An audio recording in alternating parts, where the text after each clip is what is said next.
মরণ ফাঁদে পরিণত হয়েছে সাতক্ষীরা শ্যামনগর মহাসড়কটি। মহাসড়কের ৬২ কিলোমিটার অংশই ভরে গেছে অসংখ্য খানাখন্দে। উঠে গেছে পিচ, চলতে গিয়ে দুর্ভোগে পড়ছেন যাত্রী ও চালকরা।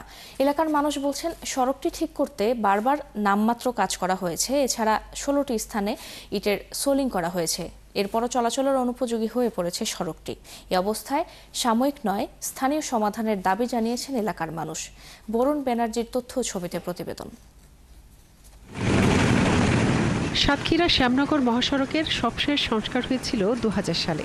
এরপর সংস্কারের নামে পুটিং দিয়ে নামমাত্র কাজ হয়েছে কয়েকবার। এছাড়া ১৬টি জায়গায় পিচের ওপর দেওয়া হয়েছে ইটের সোলিং, কিন্তু এতেও ফেরেনি সড়কের অবস্থা। বর্তমানে চলাচলের অনুপযোগী হয়ে পড়েছে ৬২ কিলোমিটারের গুরুত্বপূর্ণ এই সড়কটি। খানাখন্দে ভরে গেছে সড়ক, উঠে গেছে ইটের খোয়া। এছাড়া ধুলাবালির কারণে অসুস্থ হয়ে পড়ছে এলাকার মানুষ। রাস্তার মাঝখানে বড় বড় গর্ত, আমরা চলতে পারি না। সাইডে বাস টাস আসলে মনে করেন যে পানি টানি গায়ে ছিটকে লাগে, পোশাক পাতি একেবারে নষ্ট হয়ে যায়। খুবই খারাপ, মানুষের যাতায়াতে এসে খুব অসুবিধা হচ্ছে, খুব ধাক্কা লাগে রাস্তায়। বাসার থেকে বেরোইলি যে বাড়ি যাবো এই নিত্যতা গ্যারান্টি নেই, বুঝতে পেরেছেন? এই হলো সমস্যা। পিসি রাস্তার উপরে ইট দিয়ে রাস্তা মেরামত করে, আসলে এটা কোন ধরনের ব্যবস্থা এটা আমরা জানি না। সড়কটি দিয়ে চলতে প্রতিদিনই বিপাকে পড়ছেন যানবাহন চালকরা। নষ্ট হচ্ছে যানবাহন আর প্রায়ই ঘটছে দুর্ঘটনা।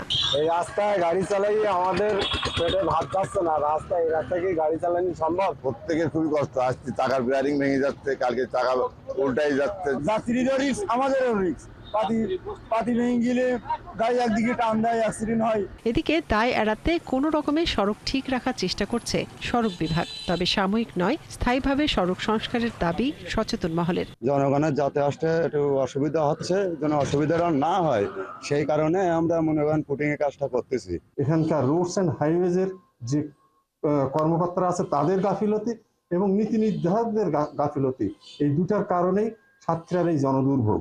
এ বিষয়ে সড়ক ও জনপথ বিভাগের নির্বাহী প্রকৌশলী জানান, প্রাথমিক পর্যায়ে সড়কটি সংস্কারের কাজ শুরুর প্রক্রিয়া চলছে। আর সড়কটি ৪ লেনের জন্য আবেদন করা হলেও ২ লেনের অনুমোদন মিলেছে। ৫ আগস্টের পরে এই দরপত্রগুলো আবার বাতিল হয়ে যায়। ২০২৫ জানুয়ারিতে আবার দরপত্র আহ্বান করা হয়, এবং যেটা গত মে জুন মাসে আমাদের ৫টা প্যাকেজের অনুমোদন হয়েছে, ৬টা প্যাকেজের মধ্যে আরেকটা প্যাকেজ এখনো বাকি আছে।